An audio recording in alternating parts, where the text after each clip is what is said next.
Hello and welcome to Lesson 4. In Lessons 2 and 3 we looked at how to write excellent salutations and explain the reason why we are writing.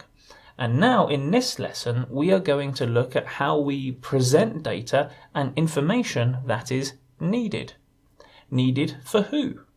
Of course, this is information which is needed for the reader.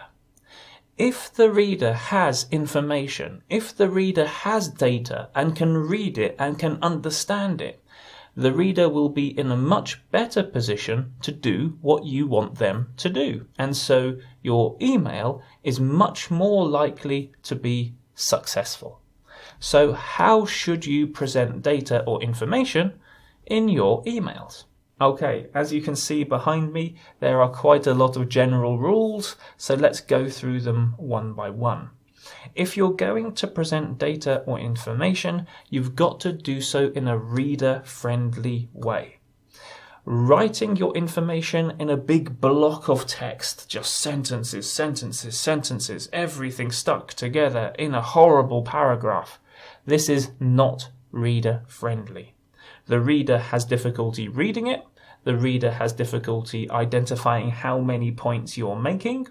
The reader has difficulty identifying if one thing is more important than the other. And later on, when the reader has to look back at the email, the reader can't find the information that you are presenting. So blocks of texts are not good. They are not reader friendly.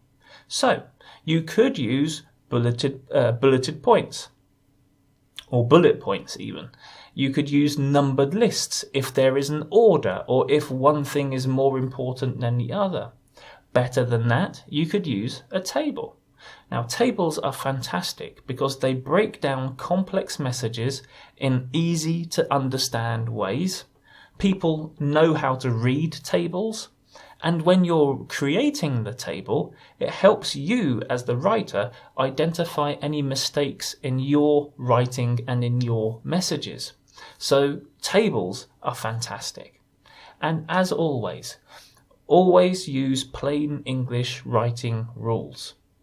Now, I've done many videos on this. You'll see on my YouTube channel, on my Facebook page, indeed on my website. So have a look at my videos to find out more about plain English writing rules.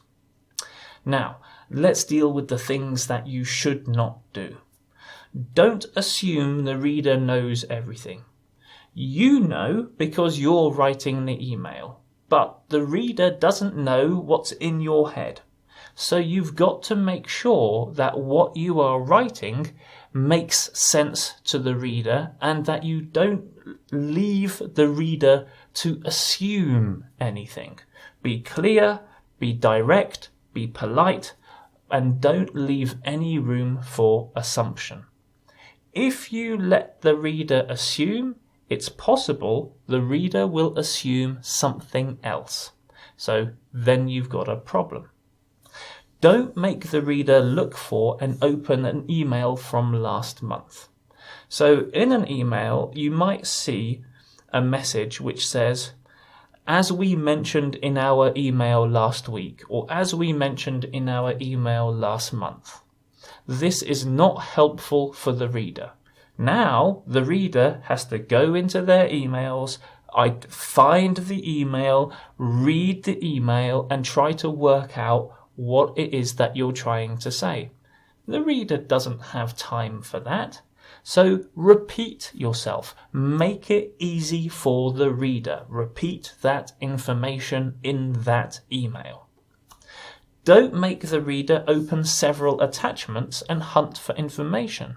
It's the same idea. Don't say in attachment A, point 3, in attachment B, point 2. Include that information in the email. Don't make the reader do lots of work. If you make the reader do lots of work, there is less chance the reader will want to help you, because now the reader has got to spend lots of time doing work that you should have done in writing the email. And don't include irrelevant information. Stick to the point. Just include what's important and make the reader's life easier by not wasting the reader's time. Now, at the beginning of your careers, you might have difficulty thinking what's important information, what's not important information. And so you might think, okay, I better include everything because then at least I'm safe. I've told the reader everything. Okay, that might be good for you. It's not good for the reader. Now the reader has got to do your job. The reader has got to read what you've written and try to work out what's the important information. This is not the job of the reader.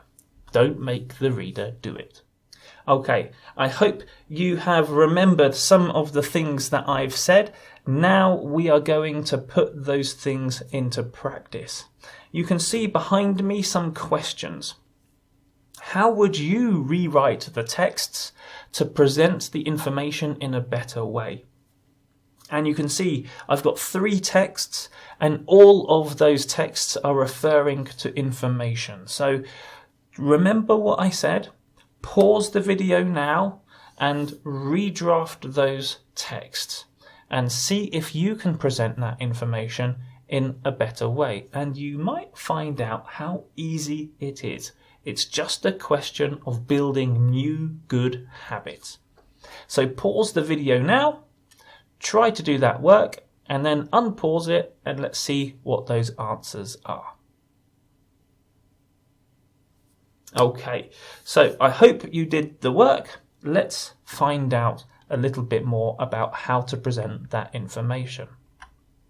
So with the first question, it says, please can you bring your ID passport, birth certificate, proof that you have a job and proof that you are living in this country. And as you can see here, what I've done here is I've used a bullet list or a dash list or whatever you want to call it. But what I have done is I've clearly put the information on different lines. Now it's easy to see, okay, there are 4 things I've got to do. Or I've got to bring, and I can see them presented. Now, as the reader, it's my fault if I don't read the list properly. As the writer, you have presented this information clearly and accessibly. In other words, it's easy to read. So a bulleted or a dash list like this is what you should be doing if you are presenting data. Let's have a look at number 2. Number 2, as you can see, this is what you can see that they've used numbered points, 1, 2, 3, 4 in the list. But this is what we call an inline list. Now, inline lists are okay if you're talking about 2, maybe 3 things. But if your numbered lists go more than 2 or 3, you should be putting things on separate lines, like I've done here. So to organise the meeting, could you please let us know? And now there are clearly 4 things that I can see. I can see that how I've got to react.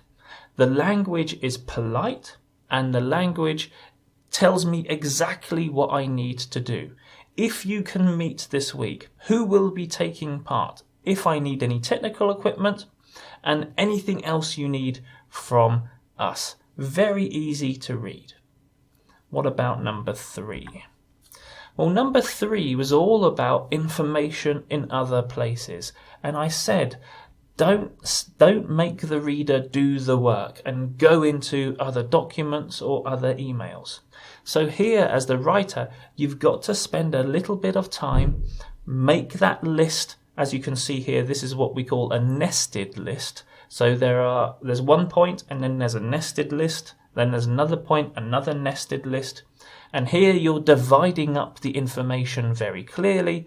And as the reader, I can see straight away what it is that I need to do or how I need to react.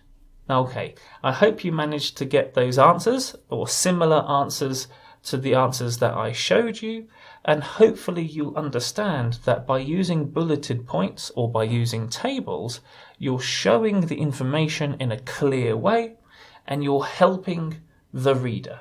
And if you help the reader, you're more likely to write a successful email.